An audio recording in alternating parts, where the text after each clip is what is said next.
They said my master made his wealth by selling sword to people who no longer breathe. I did not believe it at first. Obajengo was just a trader in Odunala. Quiet, strict, but normal. Or so I thought. But everything changed the night I followed him into Irima forest. The forest was too silent. No insects. No wind. Just darkness pressing on my skin. I hid behind the trees, my heart beating so loud I thought it would give me away. Then I saw him. Obajengo placed bags of salt on the ground like he was waiting for customers. And then they came. Spirits, moving without sound. One of them stepped forward and lifted its head slowly. And in that moment my blood turned cold, because I knew that face. We buried him 3 days ago. That was when I understood something I still cannot explain. The man who bought salt that night was already dead. My name is Naro. I was once the apprentice of Obajengo, the richest trader in Odunala. At least, that is what people called him. Back then, I did not think much about it. I was just a young man trying to learn the trade. I wanted money. I wanted respect. I wanted to stop living hand to mouth like everyone else in the village. Obajengo gave me that chance. I still remember how it started. In Odunala, it was normal for parents to take their children to him. He was the richest trader in the village, so people believed learning under him was the fastest way to success. Every week, parents would bring their sons to his shop, begging him to accept them as apprentices. But Obajengo never said yes. He would just look at them, stay quiet for a moment, and then say the same thing. I will get back to you. And that was it. They came back time and time again, but always got the same answer. I will get back to you. People started talking. Some said he was proud. Some said he did not like people near him. Others said he never wanted anyone to grow and match his success. They said he kept everything to himself, even knowledge. Still, people kept bringing their children. Because no matter what they said about him, he was still the richest man in Odunala. I never thought I would be chosen. My family was not important. We were not rich or known. My father sold small farm tools. My mother sold foodstuff to other women in the village. We were surviving, and that was all. But one day, Obajengo came to our house. I remember it clearly. It was late afternoon. My father was outside repairing a broken stool. My mother was cooking. I was sitting near the doorway, watching the road like I always did. Then I saw him. Obajengo, walking slowly toward our house.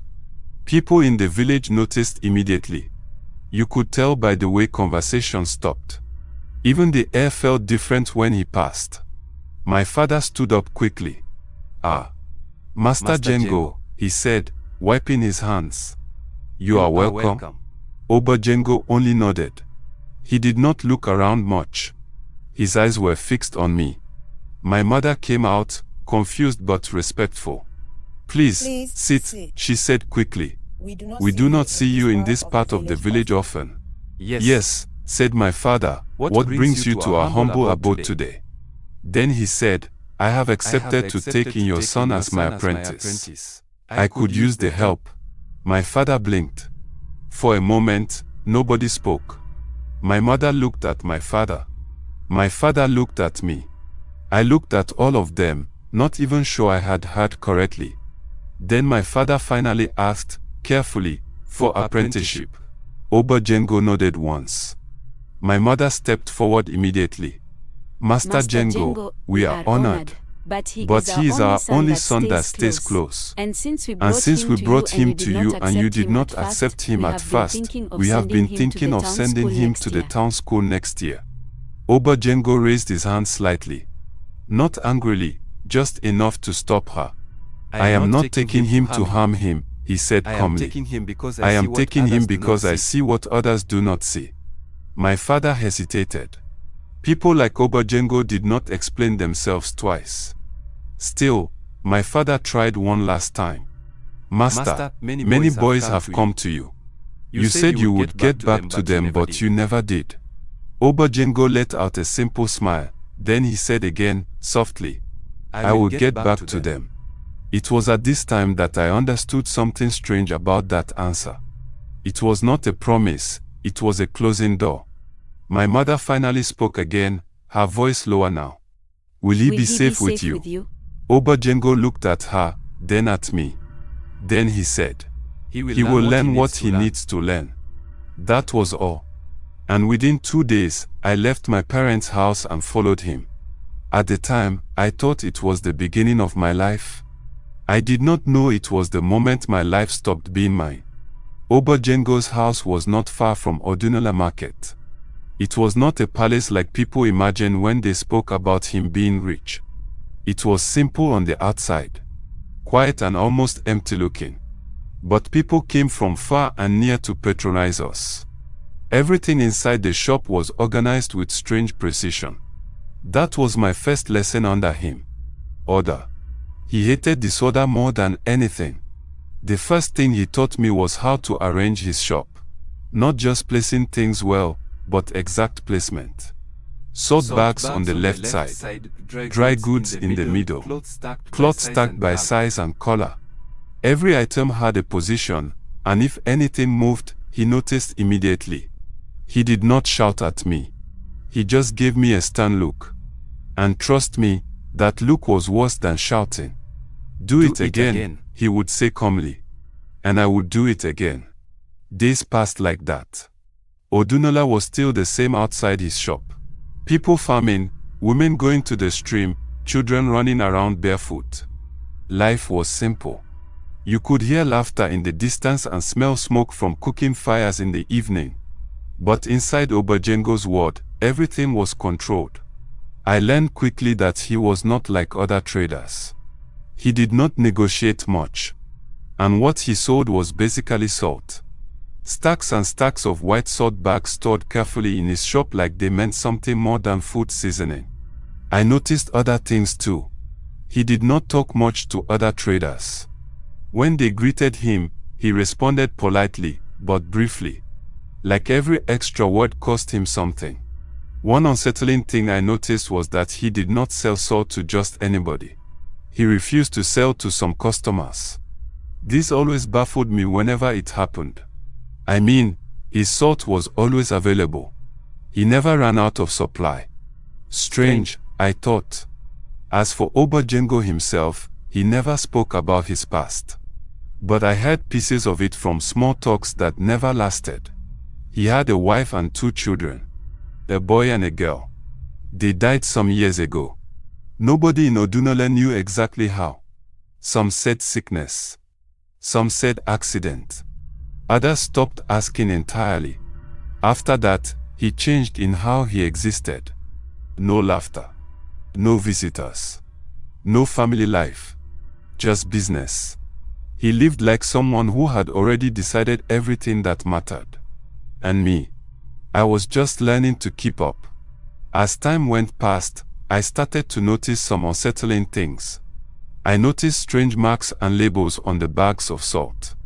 I noticed that the goods never reduce, no matter how much we were selling. How does he manage to keep the supply steady? Every midnight after getting back from shop, Obajengo always left the house. Oh, that must be how he does it. Who knows? Maybe Obajengo had a hidden supplier.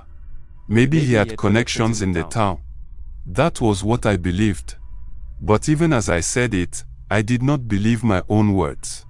Because something else had started happening. I began hearing things, low whispers, coming from his room. At first, I thought it was my imagination. Maybe I was tired. Maybe I was overthinking everything. But the whispers kept coming, like someone was talking to him in a language I could not fully catch. Sometimes it sounded like one voice, sometimes like many, and always just before midnight. One night, I got too curious. I could not sleep. I remember sitting in my small corner of the house, pretending to be asleep. Then I heard the whispers again, coming from Obajengo's room. After a few seconds, I heard movement. My heart started beating faster. I moved back quickly before I was noticed. And just like always, he left the house. I looked outside through my small window and I saw Obajengo carrying 2 bags of salt on his shoulder and walking away. Behind Odunola village, there was a path that led to Arima forest. Just behind the last line of houses in Odunola, past the farms and the old broken fence. Nobody went in at night. Not for any reason.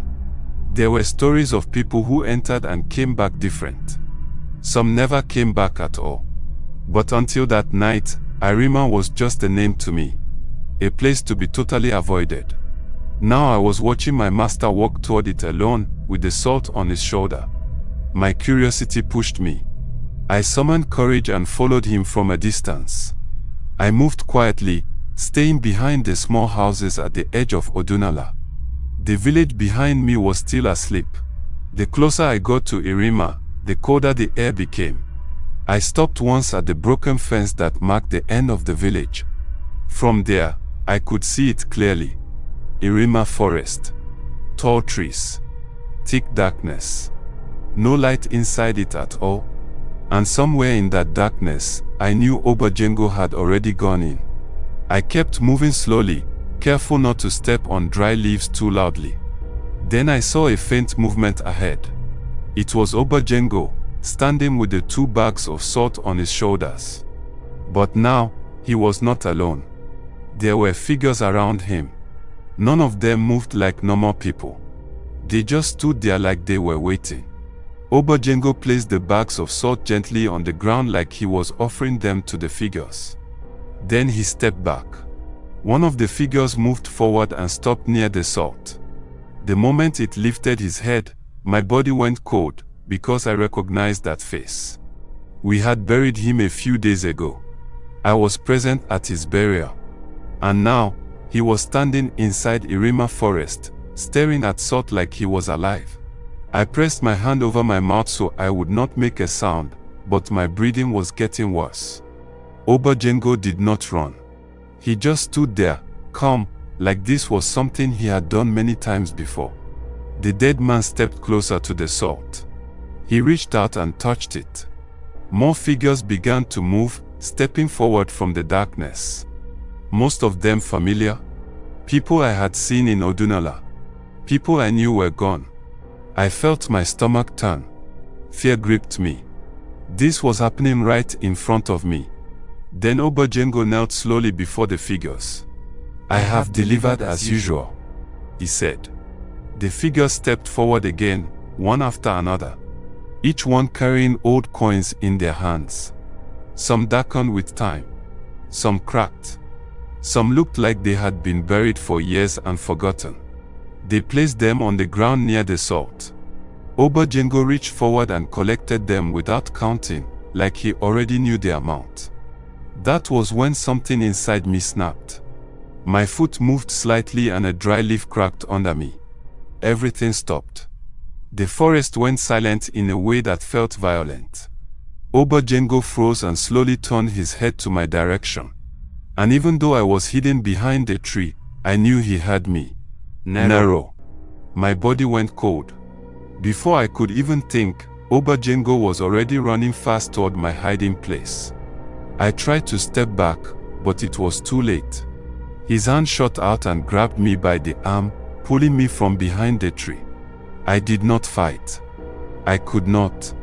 He held me firmly, but not violently. And for a moment, neither of us spoke. The figures were still, watching us. Waiting. Obajengo finally looked at me properly, like he had expected this day, even if he never wanted it. Then he said quietly, "You were not supposed to be here." My voice shook. "I followed you. I needed to know what you were doing. Please forgive me." He looked away for a moment, then he said something that made my chest tighten. "This place is not just a forest, narrow.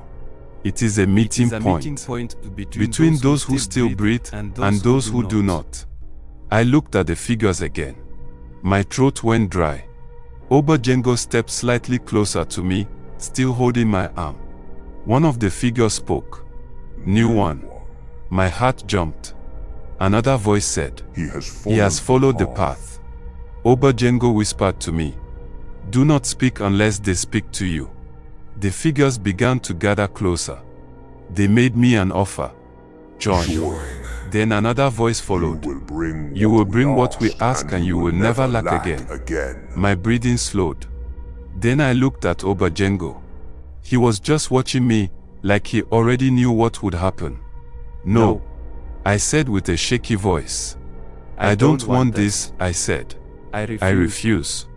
The forest went completely still. Even Obajengo did not speak. Then the figures shifted slightly. And one of them finally responded calmly. You chose the moment you followed. My stomach dropped. I shook my head. No, I didn't choose anything. I didn't agree to this. Another voice answered.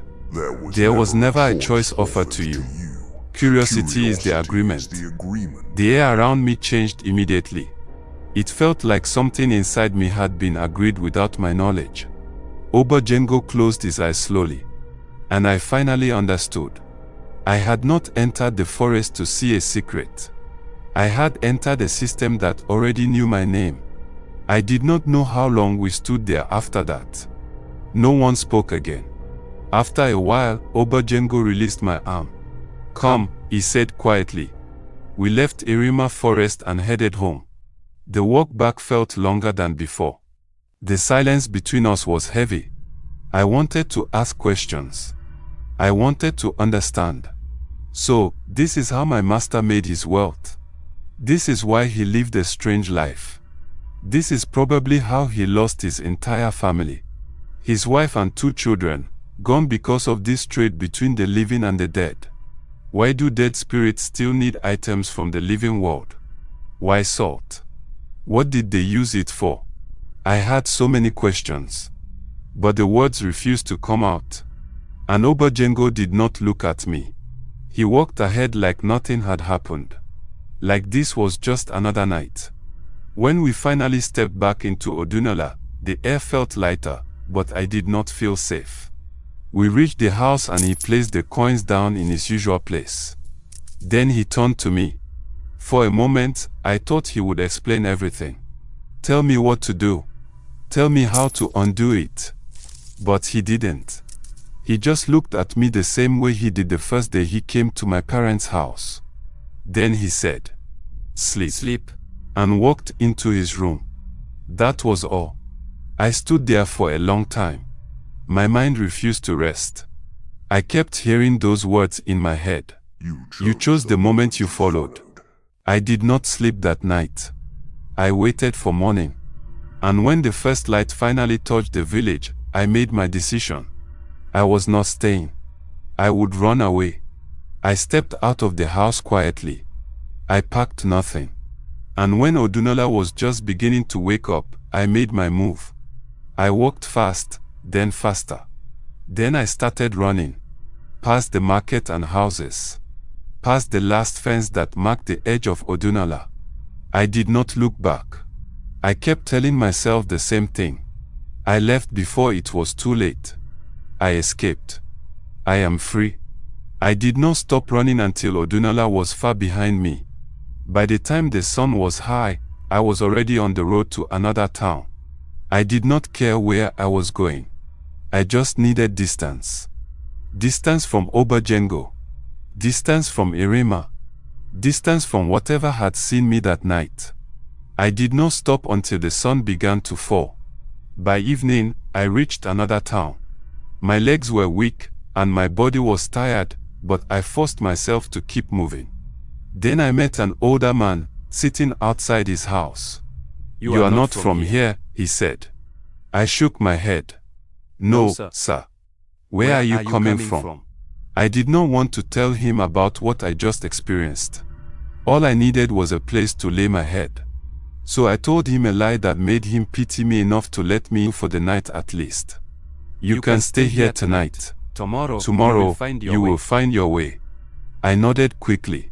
Thank you. That night, I lay down inside his small house. I felt safe for the first time since I left Odunala.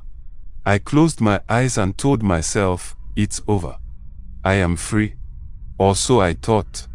Then it started. Faint whispers. The familiar smell of salt. I stood up, checked the corners and the doorway, and there was no salt. It's just in your head, I whispered. But deep down, I knew it wasn't. I laid down again, closed my eyes and slept. Then suddenly, I woke up. My body felt cold. I looked down and my feet were covered in fresh mud. Slowly, I lifted my head. I was not inside the house. I was outside, standing in the dark, barefoot and confused. I tried to understand how I got there, but couldn't remember a thing. In my hand was a bag, tied at the top. I didn't need to open it to know what it was. Salt. My chest tightened and my mind went blank. Because in that moment, I understood that I did not escape anything. Whatever I had seen in Arima had followed me. Then the truth finally settled inside me. This trait did not start with Obajengo. It did not start with me either.